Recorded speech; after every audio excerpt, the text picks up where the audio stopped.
మా కాలనీలో గణేష్ నిమజ్జనానికి అయితే అంతా రెడీ చేసాము. ఈ నిమజ్జనంలో ఒక చిన్న ప్రోగ్రామ్ అయితే పెట్టారు. ఉట్టి కొట్టేది చిన్న పిల్లలతో, పెద్దవాళ్ళతో, ఆడవాళ్ళు, మగవాళ్ళు అందరూ కూడా ఈ ప్రోగ్రాంలో అయితే పాలు పంచుకున్నారు. ప్రతి ఒక్కరు కూడా, ఆడవాళ్ళు కూడా చూడండి ఎలా ఉట్టి కొడుతున్నారో, ఎంత ఎంజాయ్ చేస్తున్నారంటే మా కాలనీ అంతా కలిసి చాలా ఎంజాయ్ చేశారు. ప్రతి ఒక్కరు కూడా ఈ ప్రోగ్రాంలో పాలు పంచుకొని ఇదంతా కూడా చాలా హ్యాపీగా అనేది జరిగింది. జీవితం చాలా చిన్నది కదా, ఎంత సంతోషంగా ఉంటే అంత మంచిదండి. అది నా ఒపీనియన్. మేమైతే ఫస్ట్ టైం చేసుకుంటున్నాము ఈ వినాయక చవితి. మా వినాయకుడిని అయితే ట్రాక్టర్లో ఎక్కించడానికి అయితే తీసుకొస్తున్నారు. ట్రాక్టర్లో పెట్టి ఇక శోభయాత్ర అనేది స్టార్ట్ చేస్తారు.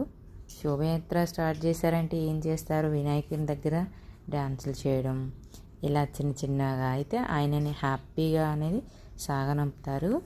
పిల్లలు అయితే ఫస్ట్ ఎయిడ్ చేశారు. తర్వాత చూడండి పిల్లలు ఎలా చేస్తున్నారు అనేది, ఎంజాయ్ చేస్తున్నారు పిల్లలైతే చాలా ఎంజాయ్ చేశారండి. అంత నైట్ అయింది, ఓవర్ నైట్ 12 o'clock అయిపోయింది. అప్పటికి కూడా పిల్లలైతే చాలా ఎంజాయ్ చేస్తూ మా గణేషుని అయితే సాగనంపారు.